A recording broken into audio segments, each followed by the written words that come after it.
I'm Dana K. White. I am the author of Decluttering at the Speed of Life.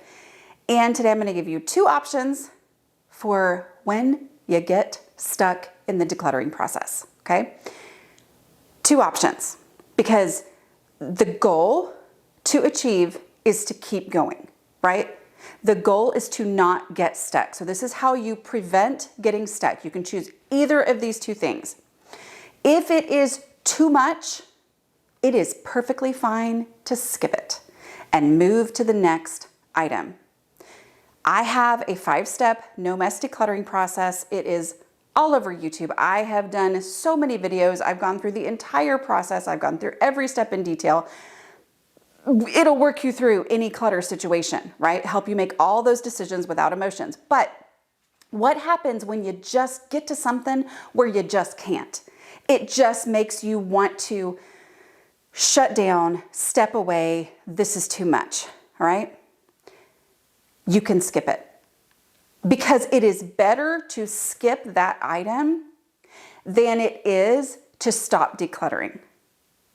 Because the no mess process goes item by item, never pulling everything out of a space and sorting it into piles, a space is only getting better. So it is perfectly fine to skip over something. Often by the end of that same decluttering project, that item will stick out as, oh yes, now it can go. Or you'll have more clarity on it, on where you would look for it first, right? But even if you don't, that space is going to be better off. It's going to have less in it, which is the definition of decluttering success. Not being done, but having less in the space than you did when you started. So perfectly fine to skip it. That is an option. The other option, though, is to follow what I call my head explosion rule. This is just something I came up with and named as I was writing about my own deslobification process on A Slob Comes Clean back in the days when I was just blogging what I was doing, not teaching anybody anything. I came to the point where I realized if something makes me feel like my head is going to explode, that's not worth it, and I'm going to let it go. I'm going to let that item go in the donate box or go in the trash if it's trash, if I just go back and forth and can't think what to do with it, all right? Because I needed that rule to help me let go of things.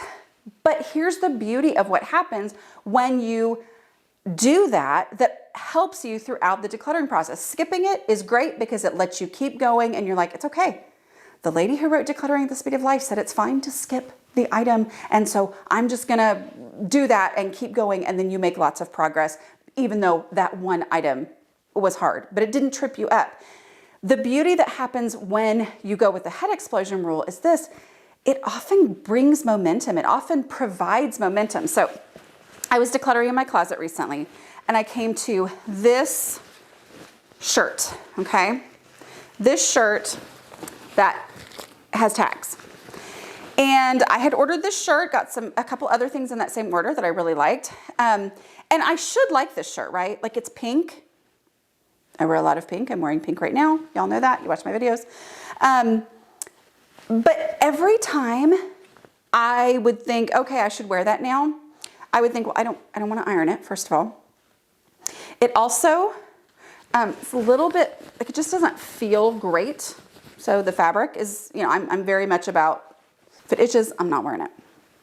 And I don't love the Julie, I love Julie's, but I don't love the Jewel-y doolollies, the buttons here, okay? And so it just was one that I would be like, you know, so as I was working on purposefully decluttering my closet, I came across this one. I was like, this still has tags. I have never worn it. And I went, oh, but it's pink. I think I even tried it on. And I was like, it doesn't look bad. And I went, no, it's a head explosion rule. I am going to get rid of this item because it makes me feel like my head is going to explode, because I should like it, but I don't like it, right? It should work, but I don't ever choose it because I don't like it, right? So, and it's not that I don't like it, but you know what I mean? Like, that's the whole issue, is it's not that I don't like it, but head explode, I'm gonna get rid of it. Here's the beauty of what happened. After I got rid of this one, I had been kind of like, okay, I'm picking the most, you know, the most donations, the most obvious things to get out of here. Came across this and I was like, this is, no, I got rid of it for head explosion reasons. Did that. And then other things started to look different to me. I came across some sweatpants that my first reaction was, well, those are comfortable. And I'm like, but they look awful on me. And I literally cannot wear them unless literally no one is going to see me. And I went, oh, well, I got rid of that pink top. I can get rid of those. No problem. Oh, yeah. Oh, yeah. You know what? I loved this shirt. I wore it for several years. And then I didn't pick it this year. I didn't wear it because whatever. That one can go. And these pants, I have worn these several times, but I don't know. They never fit. You know what? The going with this head explosion rule brought me momentum. Letting myself say, I am going to get rid of this item that I could probably come up with a reason to get, but I'm going to let it go. It was well worth doing that because of the momentum that it produced. And then all of these other items I was able to get rid of before I ever even got to the head explosion part of the inner conversation with myself that I was having, right? So 2 options when you come across something that just absolutely stops you in your decluttering process. Number 1, skip it. Perfectly fine. But also the head explosion rule is beautiful when you say, you know what? I don't want my head to explode. I'm going to let this thing go.